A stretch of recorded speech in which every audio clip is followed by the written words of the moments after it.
Isang subo.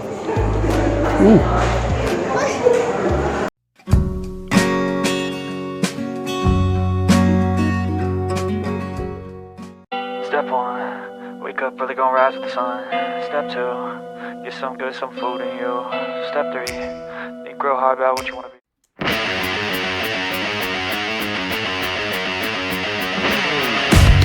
So what is up mga detective? Nandito na naman kami sa Mang Inasal para kumain ng manok nila at iba pa. Samahan nyo kami, tatakawin na naman namin kayo. Let's go!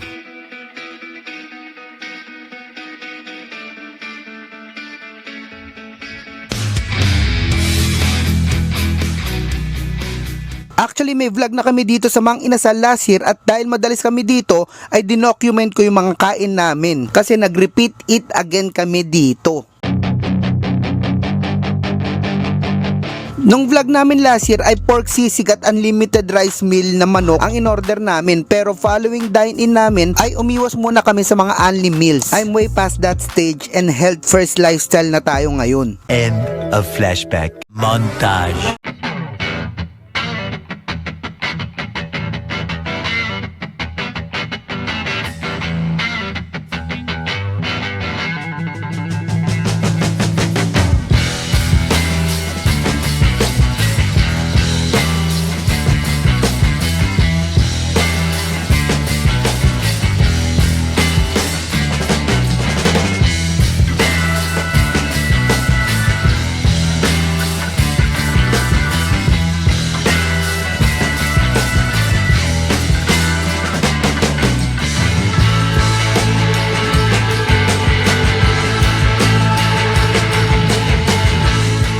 Sinimulan ko tong Mang Inasal FT namin sa palabok. Ito muna ang sisibakin ko. Madalang na kasi ako nakakakita na nagtitinda ng palabok, kaya I'll satisfy my craving here. Itong palabok nila obviously stayed close sa mga traditional ones at hindi nilagyan ng commercial twist. After ko matikman ito ay hindi lang pala yung image ang traditional, pati yung lasa. Bumalik ako sa pagkabata ako na tinitinda na palabok ng tita ko. Hindi man ganun ka-intense yung lasa ay enough na ito para mapasaya kung sino man ang naghahanap ng palabok. Next naman itong grilled lempon nila na para sa akin ay napaka-normal lang. Kaya punta na agad tayo sa chicken inasal.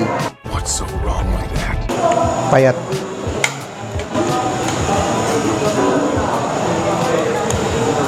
Ang liit ang payat, babe. Ang liit, tas ang payat.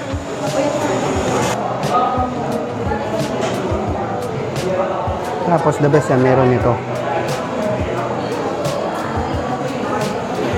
Mainit pa, mainit. Ayan o. Isang subo. Sarap.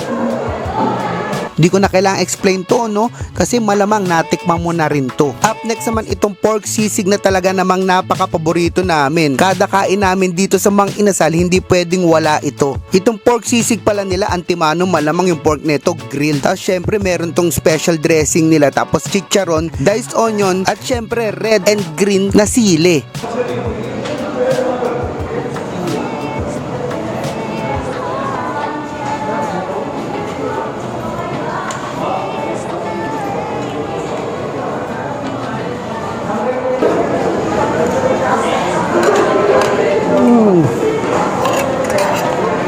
Perfect kasama kanin itong sisig, no? Perfect nga talaga ito. Lalo na nilagyan natin ng red na missile. Alam nyo na kung ano yon. Tapos sobrang underrated nito. Yung secret dressing nila talaga ang malaking bagay na nagbibigay ng savory taste dito. Tapos sasamahan mo pa ng smoke flavor ng pork ay siguradong winner combo to. Kaya ito paulit-ulit namin no-order dito. One eternity later. Guess what? Bumalik kami ng Mang Inasal at umorder ulit kami ng sisig pero hindi ko napapakita dito sa second half ng video.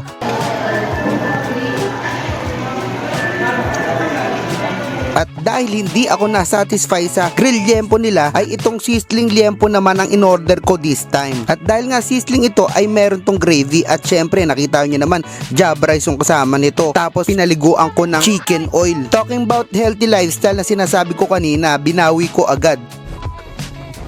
That's true. Titikman ko muna ito ng liempo lang at wala munang rice. At unang napansin ko agad dito ay yung tusta ng pork from the sizzling plate. Makes a lot of difference versus dun sa grilled liempo. May added flavor ito. Tapos added layer ng sarap naman from the gravy. Ngayon naman, sasamahan ko na ito ng Java rice with red chili. Bali pork, gravy, rice and chili all in one subo. Alam nyo na yan. And yes, panalo ito. Walang wala yung grilled liempo.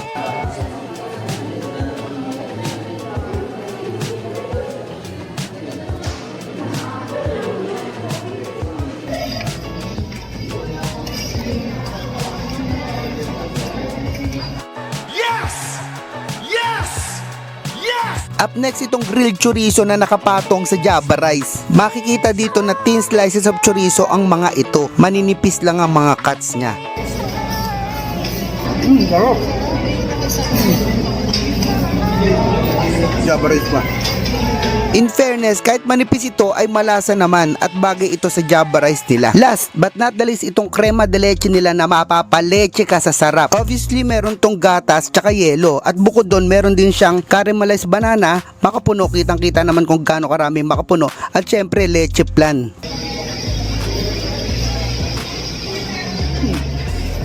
Hindi naman katamis, no? Sarap. Nakita at narinig nyo naman yung reaction ko, no? Na hindi to sobrang tamis at sobrang creamy nito. Tapos yung makapuno, lasang-lasa mo dito. Kaya sobrang sarap. So wala na akong masabi. I'll end it here. So that's it for this food trip. See you later. Kita kits. Bye-bye you.